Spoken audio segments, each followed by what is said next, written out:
नेपाळचा संदर्भ दिला की यांना मिरच्या झोंबतात, मग ते आम्हाला माओवादी ठरवतात, नक्षलवादी ठरवतात. पण नेपाळ असाच लुटला राज्यकर्त्यांनी. नेपाळ अशा प्रकारेच लुटला आणि त्यातून जो उद्रेक झाला तो अत्यंत धक्कादायक होता. त्याचे समर्थन मी करत नाहीये, पण लोकांच्या संयमाचा बांध इथे तुटतोय. 10 लाख कोटीचं कर्ज या राज्यावर, आणि या राज्याला तुम्ही प्रगतीपथावरचं राज्य म्हणता. अनेक योजना फक्त राजकीय फायद्यासाठी आणल्या, अनेक योजना. शेतकऱ्यांची कर्जमाफी आम्ही करा म्हणतो, ती करत नाहीयेत तुम्ही. करा ना मग मग अधिक कर्ज घ्या आणि शेतकऱ्यांची कर्जमाफी करा. 10 लाख कोटी कर्ज आहे तर 11 लाख कोटी करा, पण शेतकऱ्यांना तरी तुम्ही आत्महत्या थांबवा. या राज्यामध्ये शेतकऱ्यांच्या आत्महत्या किती झाल्या? एकट्या नाशिक जिल्ह्यामध्ये 2000च्या वर आत्महत्या होत आहेत. मग हे कर्ज जे आहे 10 लाख कोटीचं कोणाच्या खिशात गेलं?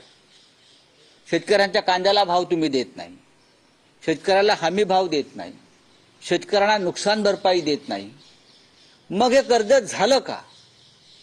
मग कोणासाठी तुम्ही कर्ज केलं? ते फक्त लाडक्या बहीण योजनेसाठी कर्ज झालं असेल ते तुमच्या खिशातून द्या मग, कारण याच्यामध्ये सुद्धा भ्रष्टाचार झालाय.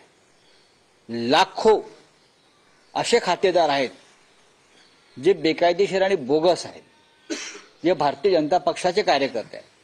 आज सगळ्यात जास्त भ्रष्टाचार मंगलप्रभात लोढा यांच्या कौशल्य विकास खात्यात होतोय. हे माहिती आहे का तुम्हाला? बोगस नाव आहेत हजारो आणि लाखो. त्यांना या कौशल्य विकास योजनेतून महिन्याच्या महिन्याला पैसे दिले जात आहेत. ते सगळे भाजपचे कार्यकर्ते आहेत. ती लिस्ट मी आता आजच मी पाठवली आहे लोढांकडे. हे कोण आहेत? आणि सगळ्यात जास्त ओरबाडणं नागपूर आणि विदर्भात सुरू आहे या विभागातून. आणि हे सगळे भारतीय जनता पक्षाचे पदाधिकारी आहेत ज्यांना या कौशल्य विकास योजनांचा भ्रष्ट मार्गाने लाभ दिला जातोय. जसे पूर्वी बोगस स्वातंत्र्य सैनिकांना पेन्शन द्यायचे, म्हणजे स्वातंत्र्य मिळून 80 वर्ष झाली तरी पेन्शनचा लाभ चालूच आहे. त्या पद्धतीनं लाडकी बहीण योजना आणि कौशल्य विकास योजना या आणि तिसरी SRE योजना ह्याच्यामध्ये प्रचंड घोटाळे आणि भ्रष्टाचार सुरू आहे. त्याच्यामुळे महाराष्ट्रावर 10 लाख कोटीचं कर्ज झालं याचं कोणाला आश्चर्य वाटणार नाही.